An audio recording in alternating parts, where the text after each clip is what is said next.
Hi guys, ഇന്ന് നമുക്കൊരു crispy മുറുക്കുണ്ടാക്കിയാലോ. അതിനായി പച്ചരി 6 മണിക്കൂർ നേരം കുതിർത്ത് വാരി വെച്ച് തോർത്തിയെടുത്ത് ഈർപ്പനോടെ വേണം പൊടിച്ചെടുക്കാൻ. ഈ അരിപ്പൊടി വറുക്കാൻ പാടില്ല. 1 കപ്പ് അരിപ്പൊടിക്ക് 2 ടേബിൾ സ്പൂൺ ഉഴുന്ന് എന്നാണ് കണക്ക്. 6 കപ്പ് അരിപ്പൊടിയാണ് നമ്മൾ എടുക്കുന്നത്. അതിനായി 12 ടേബിൾ സ്പൂൺ ഉഴുന്ന് നന്നായി കഴുകി ലോ ഫ്ലെയിമിലിട്ട് ഗോൾഡൻ ബ്രൗൺ വരെ വറുത്തെടുക്കണം. ഈ ഉഴുന്ന് നന്നായി തണുത്ത ശേഷം നമുക്കൊന്ന് പൊടിച്ചെടുക്കാം.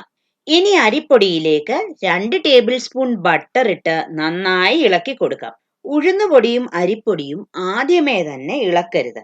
കാരണം ഉഴുന്നുമാവിന് ഒരു പശപശപ്പുണ്ട്.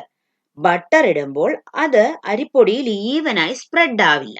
അതുകൊണ്ടാണ് അങ്ങനെ പറയുന്നത്. ഇനി നമുക്ക് 2 ടേബിൾ സ്പൂൺ ജീരകവും ആവശ്യത്തിന് ഉപ്പും 1/2 ടീസ്പൂൺ കായപ്പൊടിയും ഇട്ട് നന്നായി ഇളക്കി കൊടുക്കണം. ഇനി ഇതിലേക്ക് ഉഴുന്നുപൊടി ഇട്ട് ഇളക്കാം. എല്ലാം ഒന്ന് നന്നായി മിക്സ് ആയാൽ അതിലേക്ക് പച്ചവെള്ളം ഉപയോഗിച്ച് കുഴച്ചെടുക്കണം. ചപ്പാത്തി മാവിലും കുറച്ചുകൂടി ലൂസായി വേണം മാവിരിക്കാൻ.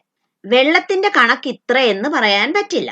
കാരണം ഓരോ അരിപ്പൊടിയും വലിച്ചെടുക്കുന്ന വെള്ളത്തിന്റെ അളവ് വ്യത്യസ്തമായിരിക്കും. ഞാനിവിടെ 3/4 ലിറ്റർ വെള്ളമാണ് ഉപയോഗിച്ചത്. ഇനി മാവ് എങ്ങനെയാ കറക്റ്റ് കൺസിസ്റ്റൻസി ആയോ എന്ന് ചെക്ക് ചെയ്യുന്നേ. മാവ് സേവനാഴിയിൽ ഇട്ടൊന്ന് പിഴിഞ്ഞു കൊടുത്താല് അത് നന്നായിട്ട് പുറത്തേക്ക് വരണം. കട്ടായി പോയാൽ കൺസിസ്റ്റൻസിയിൽ എന്തോ പ്രശ്നമുണ്ടെന്നാണ് അർത്ഥം. ഇനി ഈ മാവിന്റെ മോയ്സ്ചർ മെയിൻറ്റെയിൻ ചെയ്യാനായി ഒരു നനഞ്ഞ തുണി ഉപയോഗിച്ച് ഈ മാവ് ഒന്ന് പൊതിഞ്ഞു വെക്കാം. ആ മോയ്സ്ചറിൽ ഡിഫറൻസ് വരുവാണെങ്കിൽ കുറച്ച് വെള്ളം തളിച്ചു കൊടുത്ത് ഒന്നുകൂടി കുഴച്ചെടുക്കണേ മാവ്. ഇനി മാവ് ഒന്ന് ചുറ്റിച്ചു കൊടുക്കാം.